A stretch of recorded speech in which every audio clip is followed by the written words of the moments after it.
This week's Parsha, there is a pasuk that all of us know. Hanestarot l'Hashem Elokeinu, Niglos lonu levaneinu lasos is called divrei Torah azos. So the direct translation is that the things that are hidden, that they belong to God, but what is revealed to us is that we are to observe the Torah. So this seen by the Meforshim in a number of different lights. First of all, you will all remember that Moshe asked Kaviochel the Rabboni Shalom, Hareini noas kvodecha. I want to understand you. Tell me, how am I to understand? Because in the world, even in the world of Moshe, there are things that occur that defy our rational thought and that defy our belief.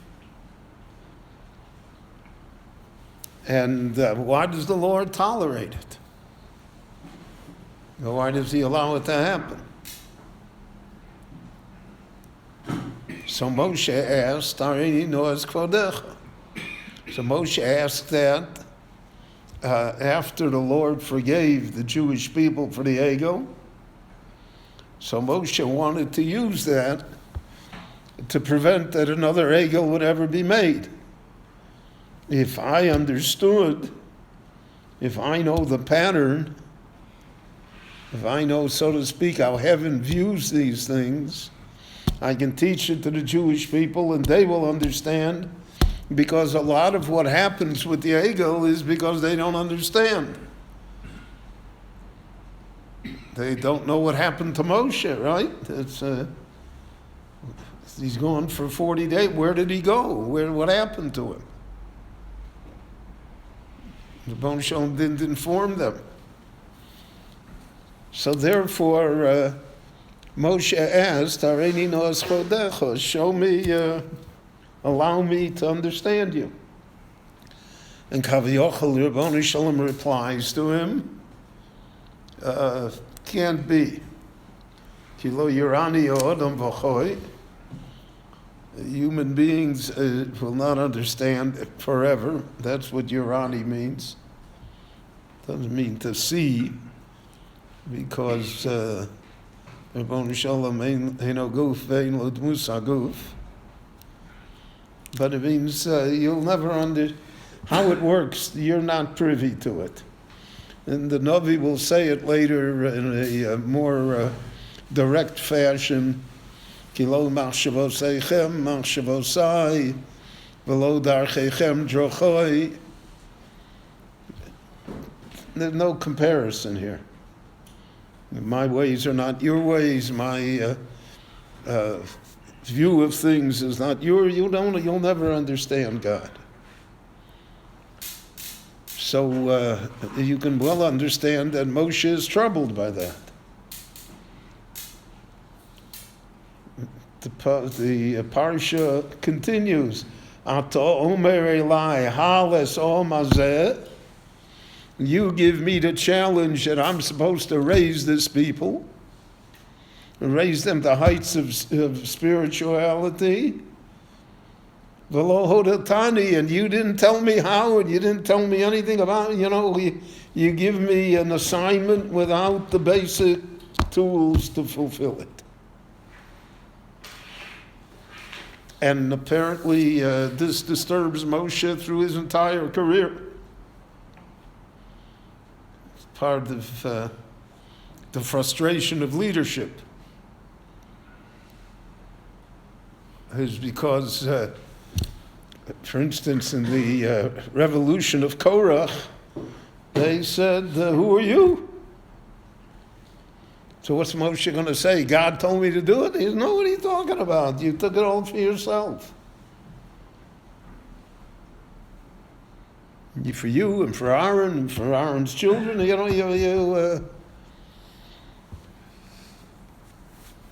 You made it all work for yourself. And all of the other incidents that exist,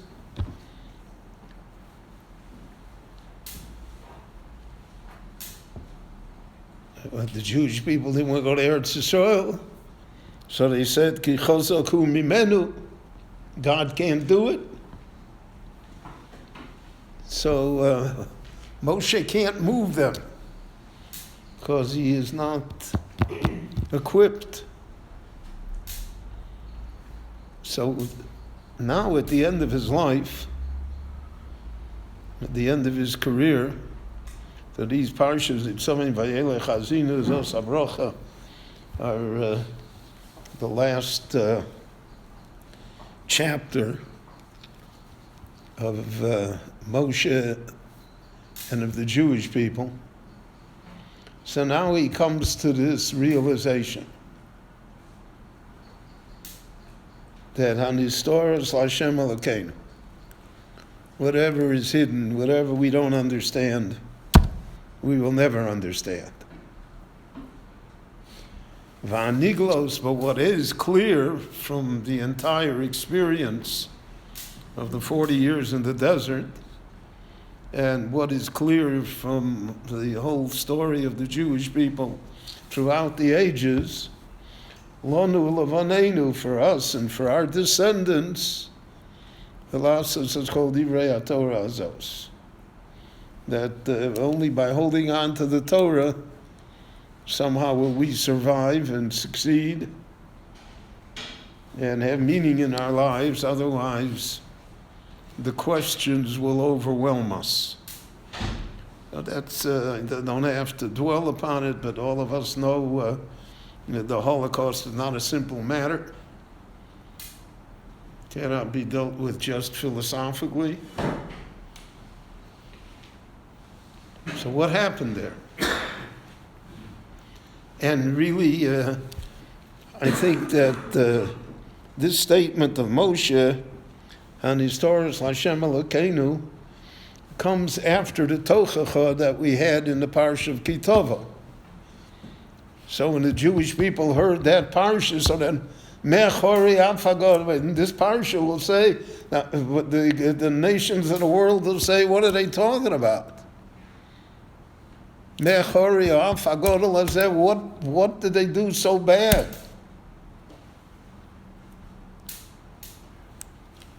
So in human terms, it's very hard to grasp.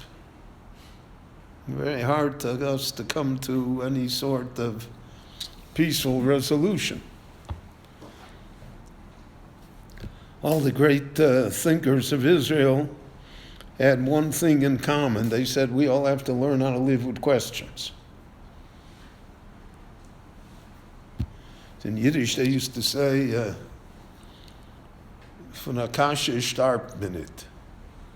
Just because there's a question doesn't mean that you should commit suicide.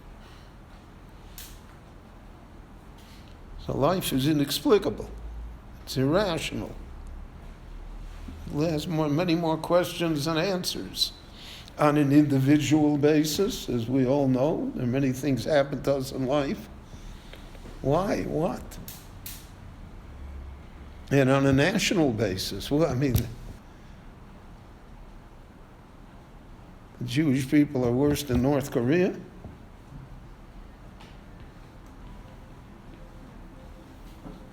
So Moshe now comes and he says at the end that he realizes that that's what the Ribono Shel Olam told him. Ki lo yorani adam v'choy. That's a principle that I have to accept.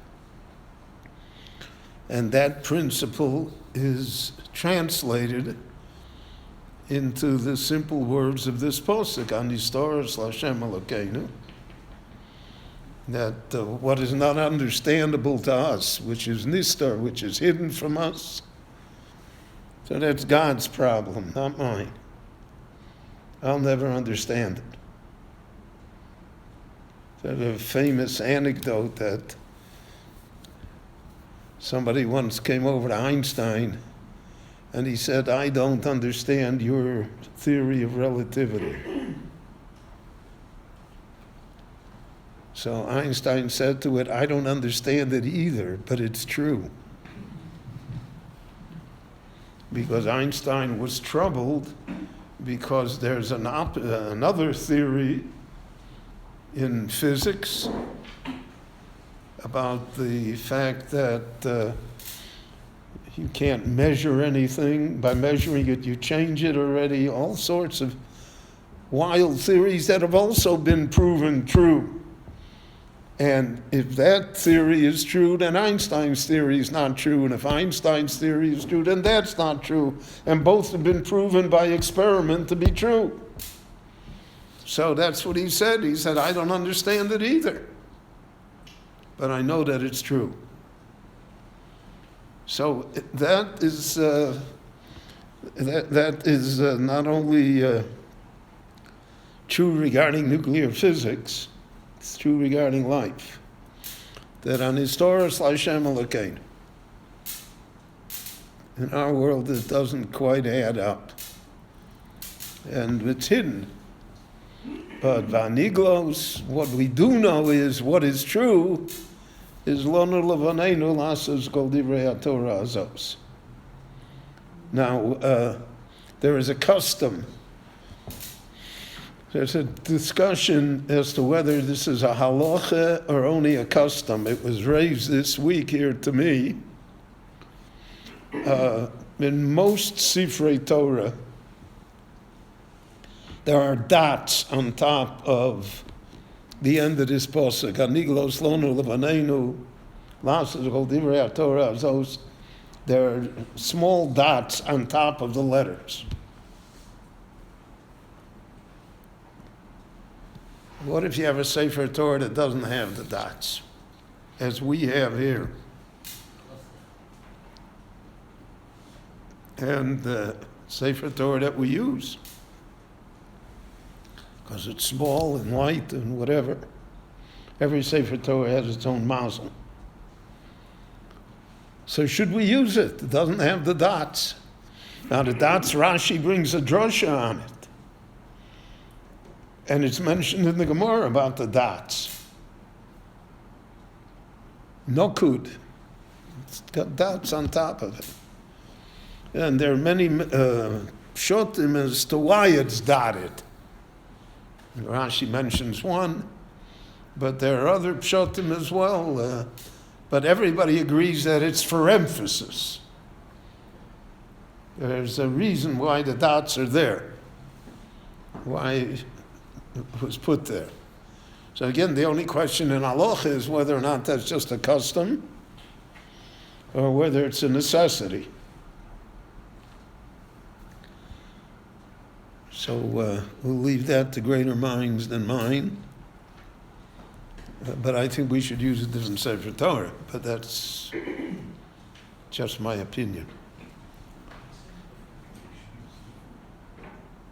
And isn't that right, Bob? Hmm? When you see, did you lane today? Yesterday? No. Who laned? I did. Did you notice? I noticed. Oh. Well, on Thursday, notice if they use that, the small sefer, you know. Yeah, it's suburban. So it doesn't have dots. I have a pen. Yeah. Yeah, I figured we have a way out.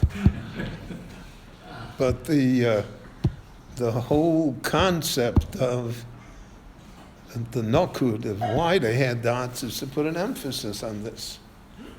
Because that, so to speak, that's the basic issue in faith, in religion, is the ability to live with questions and to only deal with the niglas and to leave the netzavim L'Hashem Elokeinu.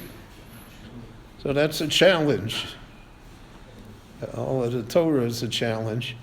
But that's one that we should bear in mind. Rabbi Chananya ben Akash, Omer Rotz HaKadosh Baruch Hu L'Zakat Yisrael, V'fil Ha'hir B'lahem Torah Mitzvot Shenemar, Aronot Chafetz Aman Tzidko Yavdil Torah Yadiyah.